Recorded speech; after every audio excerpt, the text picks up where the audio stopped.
زندگی کیسے گزارنی ہے۔ میرے نبی کی زندگی کا دوسرا رخ کہ بطور انسان زندگی کیسے گزارنی ہے، مرد عورت ہے، زندگی کیسے گزارنی ہے۔ پہلا رشتہ جو قائم ہوا دنیا میں وہ ہے خامد اور بیوی، حضرت آدم اور حوا کا نکاح ہوا۔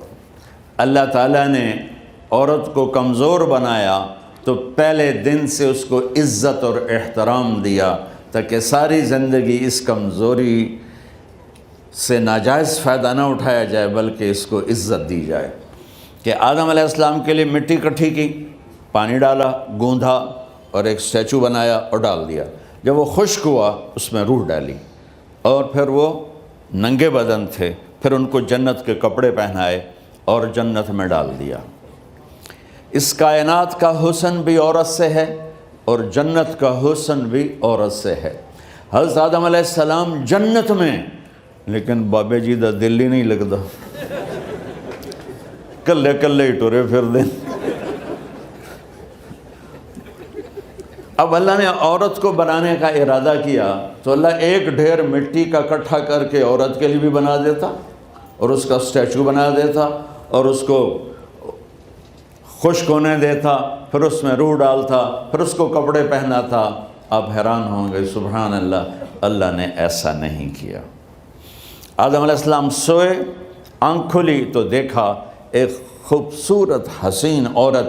یہ بات اکثر لوگوں کو معلوم ہوگی کہ یوسف علیہ السلام دنیا کے حسین ترین انسان تھے، اور یہ بات شاید کسی کو معلوم نہیں ہوگی کہ دنیا کی سب سے حسین خوبصورت عورت حضرت حوا ہے۔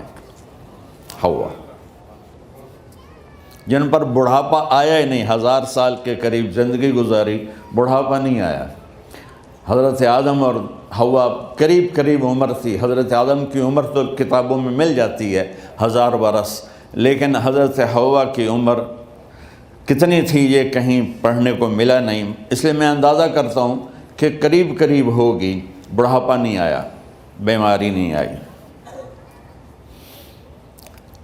اور حضرت حوا کو مینسز بھی نہیں آتے تھے۔ یہ عجیب بات آپ کو بتاؤں، اللہ نے اتنا جنت کا ان کے اندر نمونہ رکھا۔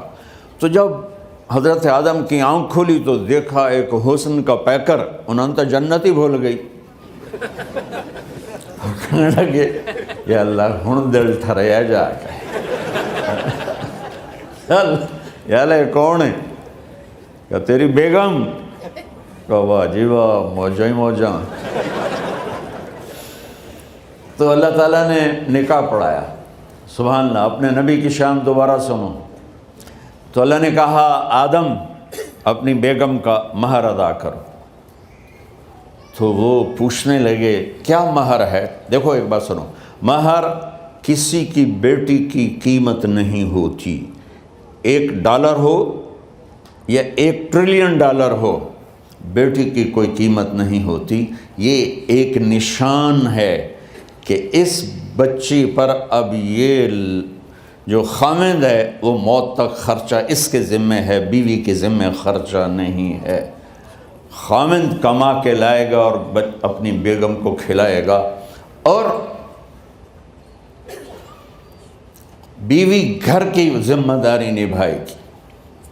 تو خیر وہ الگ بات چلی جائے گی۔ اللہ تعالیٰ نے کہا کہ مہر ادا کرو۔ کہا جی کیا مہر ہے؟ تو میرے اللہ نے کہا تیری نسل میں میرا آخری نبی آئے گا، اس پہ ایک دفعہ درود پڑھ دے، یہ مہر ہے۔ اچھا، شروع دن سے ہے کہ میں نے قبول کیا۔ قبول کیا کا مطلب ہے کہ میں اس لڑکی کو قبول کر رہا ہوں، اس کی کمیوں کے ساتھ بھی خوبیوں کے ساتھ بھی۔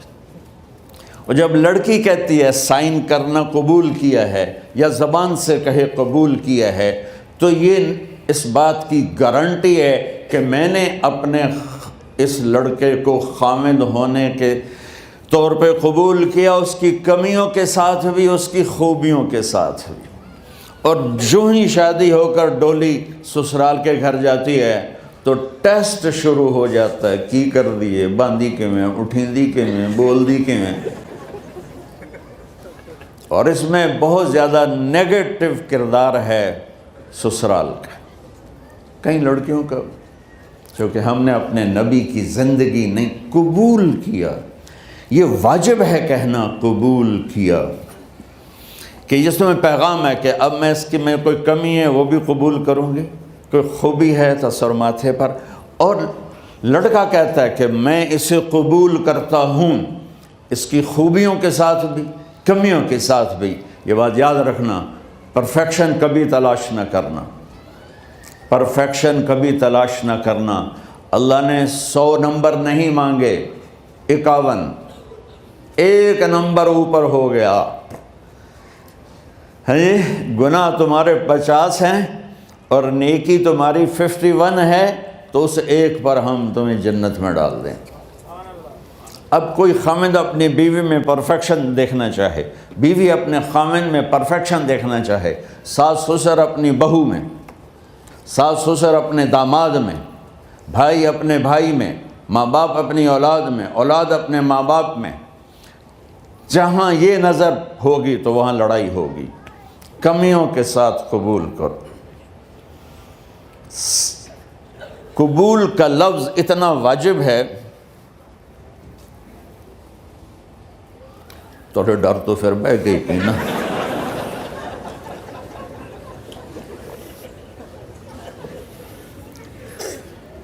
قبول کا لفظ اتنا ضروری ہے کہ اس کے بغیر نکاح ہی نہیں ہوتا۔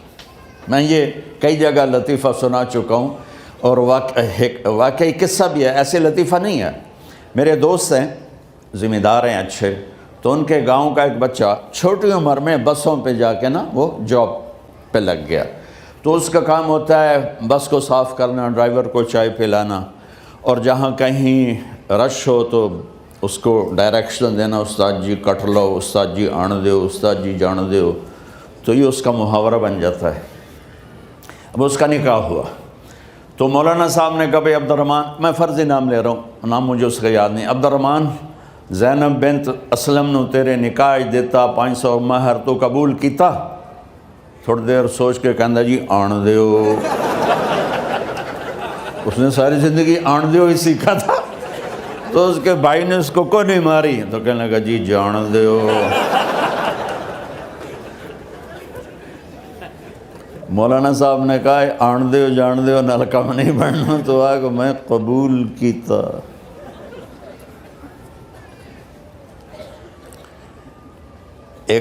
یہ بھی صحیح واقعہ سنا رہا ہوں۔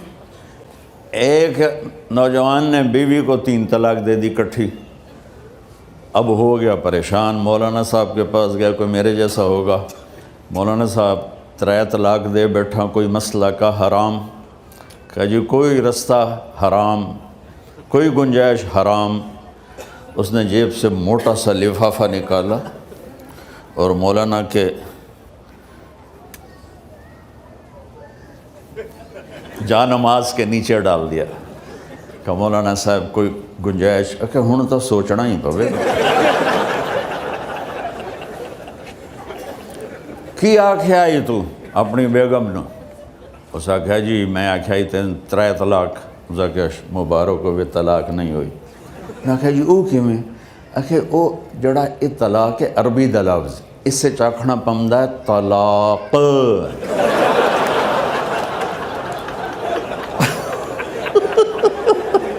یہ آپ کو صحیح واقعہ سنا رہا ہوں۔ تو تم نے تو چھوٹے کاف کے ساتھ کہا ہے طلاق، او کاف تا کتے آلا ہے، موجاں کر، ایک لفافہ ہو راوے تو چاہے ساری زندگی دا حلال کر دے۔ لفظ قبول اتنا ضروری ہے۔ تو میرے نبی نے 11 شادیاں کی، اللہ کی قسم شوق کی نہیں تھی۔ ما تزوجت وما زوجت الا بوحی من السماء نزل به جبریل، کہ لوگوں سن لو میری بات غور سے، مجھے عورت کی کوئی رغبت نہیں ہے، میں نے جہاں شادی کی، جہاں بیٹی کی شادی کی، پہلے اللہ نے آسمان سے جبریل بھیج کے حکم دیا، پھر میں نے قدم اٹھایا۔ تو پہلا رشتہ خامند اور بیوی ہے جو اس کائنات میں جڑتا ہے، یہ دنیا کا سارے رشتوں میں نمبر 1 رشتہ ہے، سب سے خوبصورت رشتہ ہے، سب سے اہم رشتہ ہے، سب سے بڑا رشتہ ہے۔ والدین کے لیے چند آیات ہیں، اولاد کے لیے چند آیات ہیں، بہن بھائیوں کے لیے چند آیات ہیں، خاوند اور بیوی کے لیے سینکڑوں آیات ہیں، سینکڑوں۔ تو اگر آپ اپنے گھروں میں کامیابی دیکھنا چاہتے ہو، اپنے گھر کو ہاؤس کی بجائے ہوم دیکھنا چاہتے ہو، خوشی کا اگر آپ اسے گہوارہ بنانا چاہتے ہو، اللہ کی قسم ڈگریوں سے نہیں ہوگا، محبت سے ہوگا۔ میرے نبی سے پوچھا گیا یا رسول اللہ اسلام کا سب سے مضبوط عمل، نہیں، میرے نبی نے سوال کیا، بولو بھائی اسلام کا سب سے مضبوط عمل کیا ہے؟ صحابہ نے کہا نماز۔ نہیں، سبحان اللہ، ابھی میں نماز کی کتنی اہمیت بتا چکا۔ انہوں نے عرض کیا جہاد، آپ نے فرمایا نہیں۔ تو صحابہ نے عرض کیا روزہ، آپ نے فرمایا نہیں۔ اللہ اکبر۔ کہ یا رسول اللہ حج، آپ نے فرمایا نہیں۔ تو سارے صحابہ حیران ہو گئے، یا رسول اللہ نماز، جہاد، روزہ، حج، تو پھر کیا ہے؟ اب سننا سارے بہن بھائی، مستورات، بچے بچیاں، آپ نے فرمایا اسلام کا سب سے مضبوط اور بڑا عمل ہے آپس میں اللہ کے لیے محبت کرنا۔ اگر آپ اپنے گھروں میں حسن دیکھنا چاہتے ہو تو ایک دوسرے سے محبت کرو، اظہار محبت کرو، اور محبت کے پیدا ہونے کے لیے بہت ساری چیزیں ہیں، لپیٹ کے 2 میں کر لیتا ہوں، 2 میں۔ بیوی کی خوبی دیکھو، کمی نہ دیکھو، خاوند کی خوبی دیکھو، کمی نہ دیکھو، پہلی بات۔ دوسری بات، اس زبان سے زہر نہ اگلو محبت کے پھول، اس زبان سے کڑوے جملے نہ ہوں، طنز نہ ہو، ٹانٹنگ نہ ہو، بےعزت نہ کرو، انسلٹ نہ کرو، تو آپ کے دل جڑ جائیں گے۔ یاد رکھو شکلوں سے زندگی آباد نہیں ہوتی، زندگی اخلاق سے آباد ہوتی۔ تو اپنے گھر سے ٹانٹنگ نکال دو۔ نہ کہا کا مطلب ہے بارش کا زمین میں جذب ہو کر یکجان ہو جانا، 2 زندگیوں کا محبت میں جذب ہو کر یکجان ہو جانے کو نکاح کہتے ہیں۔ نہ کہا آنکھوں میں نیند کا اتر کے سلا دینا، نہ کہا خاوند اور بیوی کا ایسی محبت دینا کہ چین کی نیند آ جائے، نہ کہا اعتماد کرنا، بھروسہ کرنا، خاوند بیوی پہ بھروسہ کرے، بیوی خاوند پہ بھروسہ کرے۔ اے نوے لوک کے فون چیک ہو رہے ہوئے، کال کتنے کی تھی، کال کتنے کی تھی۔ عزت دو، اعتماد کرو۔ چوتھا مطلب درخت کا چھاؤں بنا دینا، نہ کہا میاں اور بیوی، خاوند اور بیوی کا محبت کی ایسی چھاؤں بنانا کہ اس کے نیچے اولاد کا پودا خوبصورتی سے پیدا ہو سکے۔ نہ کہا، صرف لفظ نکاح کے مطلب بتا رہا ہوں، نہ کہا مریض کو، کدھر ڈاکٹر بیٹھے ہیں، میرے سامنے بیٹھے ہیں، مریض کو دوا ایسی دینا کہ وہ شفا یاب ہو جائے، آپس کے ایسے تعلق بنانا کہ زندگی کو شفا مل جائے۔ میرے بھائی بہنوں، میں آپ کو اپنے نبی کی زندگی بتا رہا ہوں۔ میرے نبی نے 11 شادیاں کی، اللہ ذوالجلال کی قسم، صرف ہمیں زندگی سکھانے کے لیے کہ گھر کی زندگی کیسے ہوتی ہے اور اولاد کو کیسے پالا جاتا ہے۔ اب لوگ کیا مجبوریاں ہیں کہ عورت بھی جاب کرتی ہے، مرد بھی جاب کرتا ہے۔ عورت کی سب سے بڑی جاب اپنی نسل کو پالنا ہوتا ہے۔ جب یہاں ٹائم نہیں ملتا بچے کو، نہ ماں سے ملتا ہے نہ باپ سے ملتا ہے، تو پھر وہ جنگل کا پودا بن جاتا ہے۔ یہ تو وینکوور ہے، فیصل آباد کی بات سناتا ہوں۔ میرے بچے جس اسکول میں پڑھتے تھے ان کے پرنسپل سے میری دوستی تھی، میں ملنے گیا ایک دن، تو کہنے لگے جی عجب واقعہ ہوا ہے کہ یہاں 2 بچے پڑھتے ہیں، ان کی ماں بھی ڈاکٹر ہے اور باپ بھی ڈاکٹر ہے، تو وہ دونوں آئے ہیں میرے پاس کہ ہمارے بچوں نے 3 دن ہو گئے ہیں گھر میں کھانا نہیں کھایا، تو ہم پریشان ہیں، ہمیں بتاتے نہیں، کائنڈلی آپ پوچھ کے بتائیں کہ وہ کھانا کیوں نہیں کھا رہے۔ ایک باری کر کے بھی دکھا دو.